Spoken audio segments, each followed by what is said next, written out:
Welcome to the bird media. నేను మీ పవన్ కృష్ణమూర్తి. ఉత్తరాంధ్ర జిల్లాల్లోనే పర్టిక్యులర్గా ఎందుకని ఈ వివక్ష పెరిగిపోతోంది అనేటువంటి ప్రశ్న నాకు వస్తోంది. ఎస్, గతంలో మనం చెప్పుకున్నాం, ఉత్తరాంధ్రలో ఉన్నటువంటి ఒక పాఠశాలలోనే, అలాగే రాయలసీమ జిల్లాల్లో కూడా కొన్ని చోట్ల ఉంది, అనేక చోట్ల కొన్ని పేర్లు పెట్టుకున్నటువంటి పాఠశాలలు, కొంతమంది ఉపాధ్యాయులు వీళ్ళందరూ ఏంటంటే ఒక వివక్షకి గురి చేస్తున్నారు విద్యార్థులని. ఎస్, వివక్షకు గురి చేస్తున్నారు. స్కూల్లో పాఠాలు మాత్రమే చెప్పాలి, కానీ మేము ఇక్కడి నుంచే కుల మత ప్రాతిపదికన మేము విడదీస్తాం, వాళ్ళని వివక్షకు గురి చేస్తాం అనేటువంటిది చేస్తూ వస్తున్నారు. గతంలో తిరుమల వెళ్ళాలి, స్వామివారి దర్శనం చేసుకొస్తానండి అని అంటే అక్కడికి ఏదో పబ్లిక్ ఎగ్జామ్స్ జరుగుతున్నాయి, లేదంటే ఐఏఎస్ ఐపీఎస్ ఎగ్జామ్స్ జరుగుతున్నాయి, అవి ఏమైనా వచ్చి వెంకటేశ్వర స్వామి రాస్తాడా అని చెప్పి చితక్కొట్టినటువంటి ఘటన మనం ఆల్రెడీ చూసాం. దాని మీద ఎక్స్ప్లెనేషన్ ఇచ్చారు సదరు ప్రధాన ఉపాధ్యాయురాలు. ఆ తర్వాత తెలంగాణలో అయితే ఇవన్నీ విరివిగా జరుగుతూనే ఉన్నాయి. అది ఏ స్కూల్ అయినా, ఏ కాన్వెంట్ అయినా, లేదంటే ఏ కాలేజ్ అయినా, చాలా చోట్ల అయ్యప్ప స్వామి మాలధారణ చేసి ఎవరైనా విద్యార్థి కనుక వెళ్తే ఎట్టి పరిస్థితుల్లో రావడానికి వీల్లేదు, తరగతిలోకి అనుమతి లేదు, స్వామివారి అయ్యప్ప స్వామి దీక్షా వస్త్రాలతోటి లోపలికి వెళ్ళడానికి వీల్లేదు అనేది. ఎస్, మనం చూస్తూనే ఉన్నాం సమాజంలో. బట్ ఎందుకు ఈ వివక్ష? ఎందుకని వివక్ష?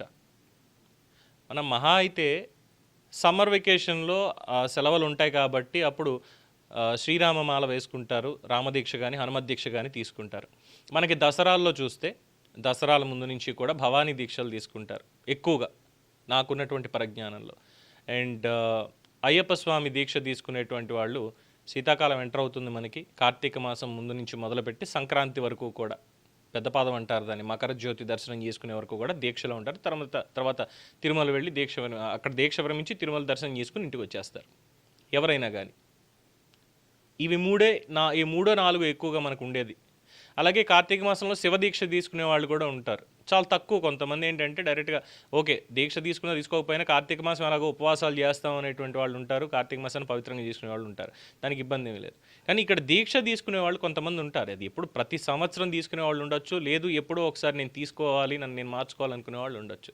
ఇలాంటి వాళ్ళు ఉంటే ట్రాఫిక్ పోలీసులు తీసుకుంటారు, లాయర్లు, అడ్వకేట్లు, డాక్టర్లు ఎంతోమంది తీసుకుంటూనే ఉంటారు. వాళ్ళ వృత్తికి అవేం అడ్డు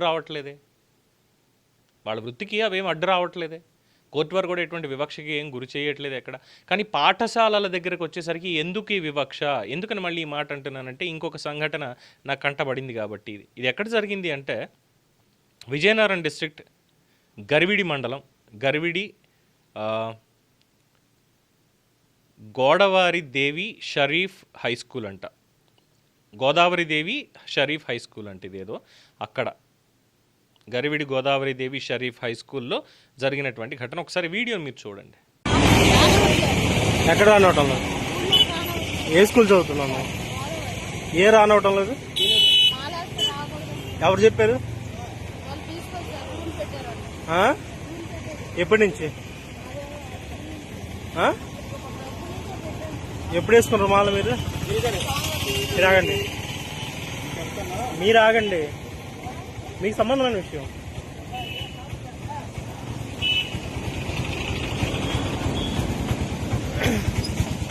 మీరెవరు ఇక్కడ బయట మాట్లాడండి? మరి నన్ను ఆగమంటారు, మీరెవరు బయట మాట్లాడండి?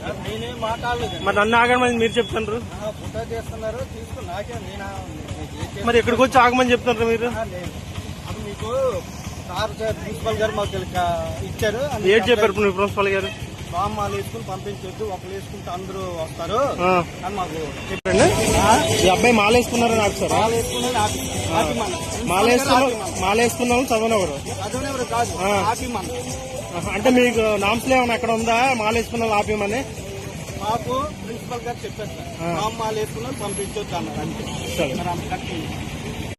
చూసారుగా, స్ట్రిక్ట్ ఇన్స్ట్రక్షన్ ఇచ్చారట.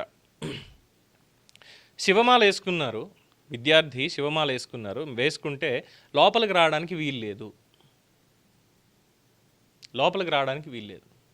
ఎవడిచ్చాడు హక్కు? లోపలికి రావడానికి వీల్లేదు అని ఎవడిచ్చాడు హక్కు? ఫీజులు లక్షలు దొబ్బుతున్నారుగా. వాళ్ళ సాంప్రదాయాన్నో వాళ్ళ దీన్నో పాటిస్తే ఏమొచ్చింది నొప్పి? నేను గతంలో అన్నటువంటి మాటే, ఆపండి, దమ్ముంటే ఎవరైనా సరే నెత్తి మీద టోపీ పెట్టుకుని వచ్చేటువంటి మహమ్మదీయ విద్యార్థులను ఆపండి. బురఖా వేసుకొచ్చేటువంటి మహమ్మదీయ సోదరిమణులు పిల్లలు వాళ్ళు ఉంటారు కదా, వాళ్ళని ఆపండి. హిజాబ్ లేకుండా స్కూల్లోకి తీసుకెళ్ళండి. వేసుకోవద్దు, బురఖా వేసుకుంటే స్కూల్లోకి రావద్దని రూల్ పెట్టండి. ఎవరైనా మెళ్ళ సిలువ అనేది వేసుకోకుండా క్రిస్టియన్స్ని లోపలికి రానివ్వకుండా ఆపండి ఎవరన్నా. మేము ఆపం, ఎందుకు ఆపాలి మేము? కానీ ఎవరన్నా సరే సీజనల్గా ఎప్పుడన్నా అయ్యప్ప మాల కానీ లేదంటే భవానీ మాల కానీ శివమాల కానీ వేసుకుని ఇది వస్తే వెంటనే ఆపేసేయాలి. వేరే వాళ్ళకి ఇబ్బంది అయిపోతుంది. మరి ఉన్ననాళ్ళు వీళ్ళ వల్ల మిగతా వాళ్ళకి ఇబ్బంది ఏం లేదే, ఎవరేం కంప్లైంట్ చేయలేదే. ఇప్పుడే ఎందుకు? ఇలాంటి వాటి చోట ఎందుకు? ప్రభుత్వాలు ఏం చర్యలు తీసుకోవా వీటి మీద? ఉపాధ్యాయులు ఏమి దీని మీద మార్పు తెచ్చుకోరా? ఇంకా నేను 100కి 100% జరుగుతుంది అనట్లేదండి, కానీ ఖచ్చితంగా మెజారిటీ ఆఫ్ ద స్కూల్స్లో ఇది జరుగుతోంది. చాలామంది చేస్తున్నారు, కావాలని డెలిబరేట్గా చేస్తున్నారు. కేవలం గొంతెత్తుతున్నారు, మాట్లాడుతున్నారు. ఇంతే కదా వీళ్ళు చేసేది.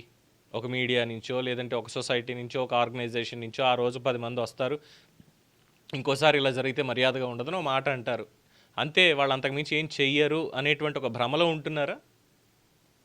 మీరు ఒకవేళ అదే భ్రమలో ఉండి మళ్ళీ ఇలాగే చేస్తాము అంటే ఇది రాష్ట్ర వ్యాప్త ఉద్యమంగా కూడా వస్తుంది.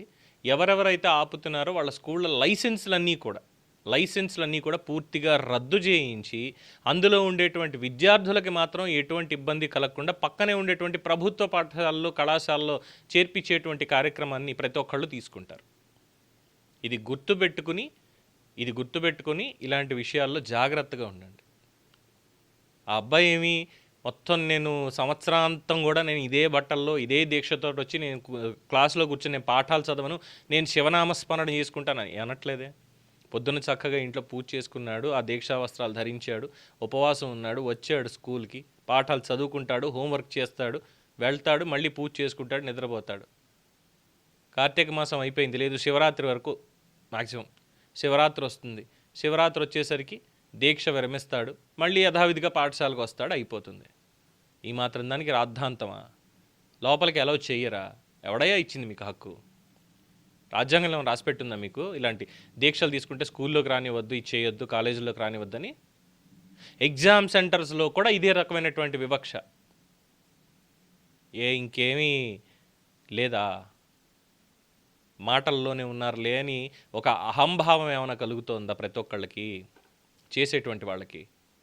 మాటల దగ్గరే ఆగుతున్నాము అని చెప్పి అలుసుగా తీసుకోవద్దు ఎవరైనా సరే, దయచేసి. చేతల దాకా వెళ్లాల్సి వస్తే పద్ధతి మారుతుంది. ఇది ప్రతి ఒక్కళ్ళకి చెప్పేది, ప్రతి ఒక్కళ్ళకి ఎవరైతే ఈ వివక్ష చూపిస్తున్నారో వాళ్ళందరికీ కూడా చెప్పేది ఇది. ఎందుకు ముఖ్యంగా ఈ ఉత్తరాంధ్ర జిల్లాల్లోనే విశాఖపట్నం లేదంటే శ్రీకాకుళం లేదు అంటే విజయనగరం జిల్లాల్లోనే మన్యం ఏరియాలోనే ఎందుకని ఎక్కువగా ఇలాంటి సంఘటనలు మన దృష్టికి వస్తున్నాయి? ఒక్కసారి అక్కడ ఉండేటువంటి ప్రజాప్రతినిధులు కూడా ఆలోచించాలి. అక్కడ ఉండేటువంటి పాలనాధిపతులు, డిస్ట్రిక్ట్ కలెక్టర్స్ అండ్ శాంతి భద్రతలని రక్షించేటువంటి అధికారులు, ఎస్పీలు కానీ డిఎస్పీలు, డిఐజీలు, డీజీలు వీళ్ళందరూ కూడా ఉన్నటువంటి వాళ్ళు ఆలోచించాలి ఎందుకు జరుగుతోంది ఇది అని. అలాగే ఎడ్యుకేషనల్ ఆఫీసర్స్, ఎండిఓలు లేదంటే డిఈఓలు ఉంటారు కదా, ఈ డిఈఓలు కూడా ఎందుకు ఇవి జరుగుతున్నాయి అనేది ఒకసారి ఆలోచించాలి. లేదంటే మీకు ఆ పదవి అనేది అనవసరం. ఇది అధికారులు కూడా గుర్తుపెట్టుకోవాలి. ఇంకొకసారి ఇలాంటి ఎక్కడన్నా కనిపించాయి వినిపించాయంటే అక్కడికి డెఫినెట్గా మీడియా మా తరఫున కూడా వెళ్తాం. రాజ్యాంగపరంగా మాకు ఉన్నటువంటి హక్కులను మేము కూడా అమలు చేసుకుంటాం. దీని మీద మీ అభిప్రాయాన్ని కామెంట్స్ రూపంలో తెలియజేయండి. చూస్తూనే ఉండండి ది బర్డ్ మీడియా.